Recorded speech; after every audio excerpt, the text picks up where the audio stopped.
अब बता कि कितने तरह के पोलराइजेशन हो सकते हैं। अगर हम लोग दो प्लेन वेव्स करें, सुपर इम्पोज करें या इंटरफेरेंस पैटर्न देखने की ऑब्जर्व करने की कोशिश करें, तो लास्ट में हम लोगों ने देखा था कि इंटरफेरेंस कैसे हो सकता है, जब उसमें फेज डिफरेंस एक कांस्टेंट हो, ठीक है, और प्लेन वेव हो रहा है तो फेज डिफरेंस बिल्कुल भी जीरो होगा, फेज डिफरेंस, ठीक है।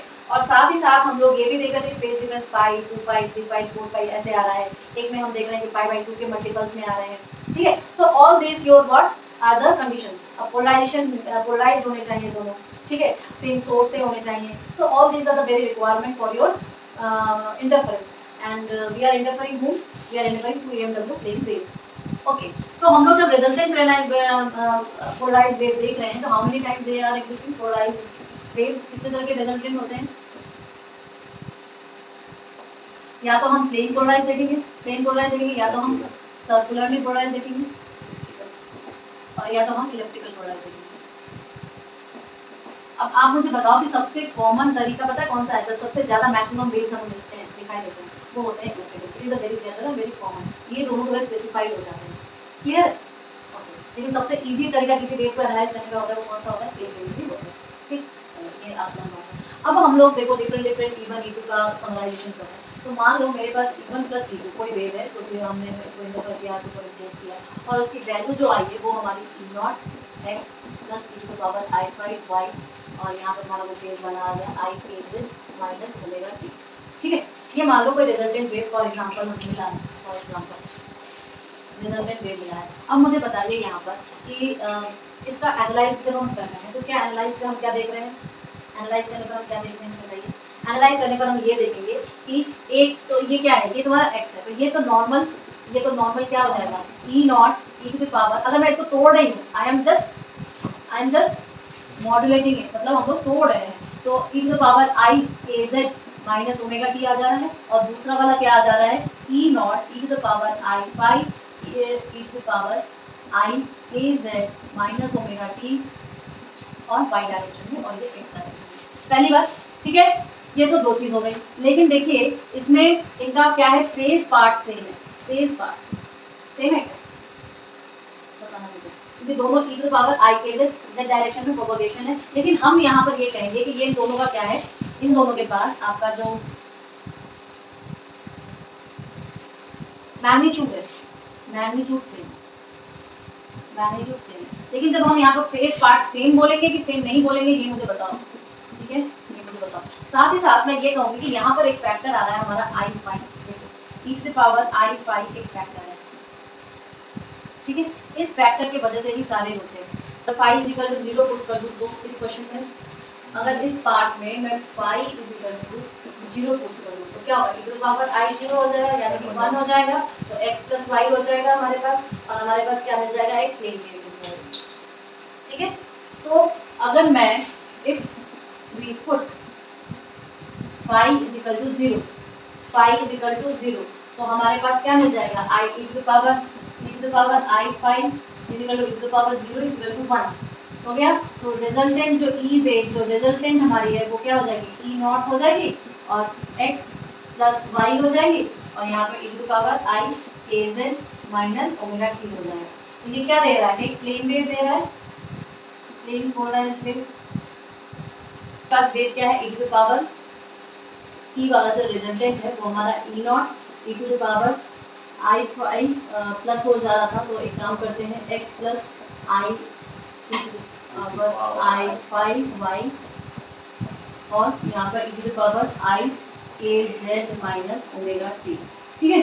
तो अब हमने क्या पुट किया? फाइव इज इक्वल टू, अगर 5/2 करूँ तो याद करिए अगर पैरेलल है तो प्लेन पोलराइज होगा। अगर परपेंडिकुलर स्टेट है, परपेंडिकुलर स्टेट में हमें क्या मिल रहा था कि हम चेक करते हैं क्या? फेज एंगल चेक कर रहे थे। फेज एंगल अगर पाई 2 पाई 3 पाई ऐसा होगा तो प्लेन पोलराइज, लेकिन अगर 5/2 के रेंज में आया तो फिर हम दूसरी चीज चेक करते हैं। तो अभी हमने क्या पुट किया? अभी हम लोग क्या पुट कर रहे हैं बताइए? फेज एंगल पुट कर रहे हैं, फेज एंगल पुट कर रहे हैं, वो भी 5/2 का। तो 5/2 फाइव इज इक्वल टू 5/2, तो e to the power i 5/2 क्या होता है बताओ? E to the power i 5/2 is equal to i हो जाएगा।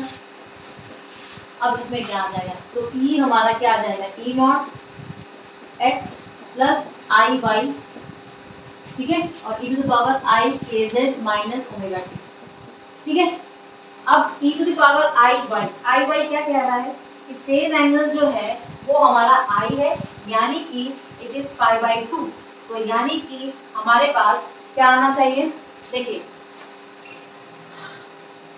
आई जब आ रहा है that means my pi is pi by 2, और मोर ओवर मैं ये कहना चाहूंगी यहाँ पर कि जो एम्पलीट्यूड है, क्यों, क्योंकि हम लोग सर्कुलरली और इलेक्ट्रिकल में किससे डिफरेंस कर रहे थे, तीसरे नंबर पर चेक पॉइंट हमारा रहा था एम्पलीट्यूड था, तो एम्पलीट्यूड यहाँ पर ई नॉट ही है, amplitude is equal, so that's why it is a circularly polarized, since amplitude is equal, so we have circularly polarized,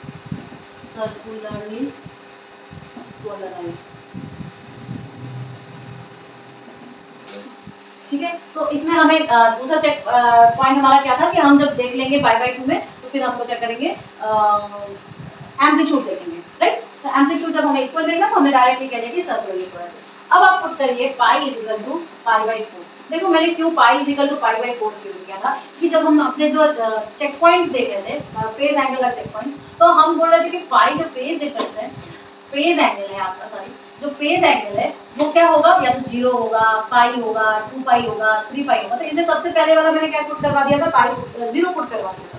फिर मैंने आपको सेकंड नंबर पे पाई इज इक्वल टू क्या किया, पाई बाई 2 पुट किया, क्यों, क्योंकि हम चेक कर रहे थे कि अगर चेक पॉइंट हमारा दूसरा क्या था, पाई बाई 2, 3 पाई बाई 2 के मल्टीपल थे। अब हमने आपको क्या बोला कि अगर मान लो 0, 1 पाई 2 पाई भी ना हो, और जो लास्ट वाला नोट लिखवाया था कि ये एंगल भी ना हो और पाई बाई 2 के मल्टीपल्स भी ना हो, तो कंफर्म है हमें इलेप्टिकल मिलेगा। तो उसी रेंज में पाई बाई 4 क्या है, पाई बाई 4 ना ही हमारा 0 है और ना ही पाई बाई 2 के मल्टीपल्स में है, एंड इंटीजर नहीं है।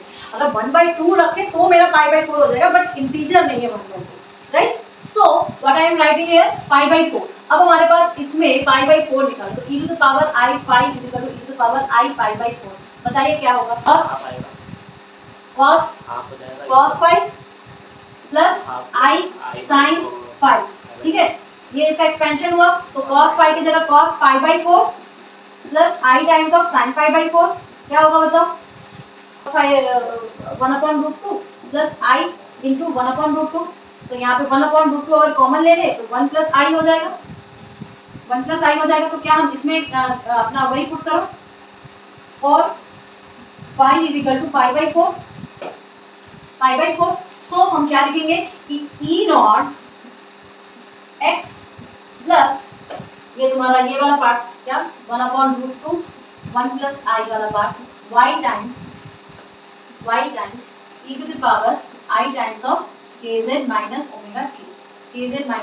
अब मुझे एक में एम्पलीट्यूड क्या आ जा रहा है, ये आ जा रहा है, मतलब ई नॉट ही, और एक में एम्पलीट्यूड देखिए ये आ जा रहा है, तो amplitudes are different, here we get different amplitude.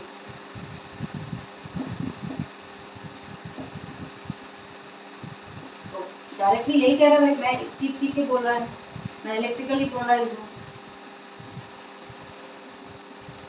चीख के कह रहा है कि मैं इलेक्ट्रिकली पोलराइज्ड हूँ क्योंकि मेरा एम्पलीट्यूड डिफरेंट है। तो circularly polarized, electrically polarized rotation के तौर पे भी आता है कि राइट सर्कुलर पोलराइज्ड या लेफ्ट सर्कुलर पोलराइज्ड। इलेक्ट्रिकल में भी होता है राइट इलेक्ट्रिकली पोलराइज्ड या लेफ्ट इलेक्ट्रिकली पोलराइज्ड, ये भी होता है, ठीक है। तो इससे वो अब इलेक्ट्रिक वेक्टर किस तरह से रोटेट कर रहा है, क्लॉकवाइज रोटेट कर रहा है या एंटी क्लॉकवाइज रोटेट कर रहा है, इस हिसाब से डिसाइड करते हैं कि जो सर्कुलर पोलराइज्ड है वो क्या है, हमारा राइट हैंड रोटेटेड है या लेफ्ट हैंड रोटेटेड है, हाँ, ठीक है। और रोटेट करते करते इलेक्ट्रिक फील्ड का ही हम लोग पढ़ रहे हैं, तो इलेक्ट्रिक फील्ड रोटेट करते हुए हमारे पास जो आ रही है, अगर वो राइट हैंड से रोटेट करते हुए आ रही है या क्लॉकवाइज रोटेट करते आ रही है तो वो राइट हैंड में है, अगर वो एंटी क्लॉकवाइज रोटेट करते करते हमारे पास आ रही है, ठीक है, तो हम उसको क्या कहेंगे, लेफ्ट। मतलब समझ रहे हो, इलेक्ट्रिक वेक्टर ऐसे है, तो इलेक्ट्रिक वेक्टर ऐसे ऐसे रोटेट कर रही है ना ऐसे, तो I am rotating in the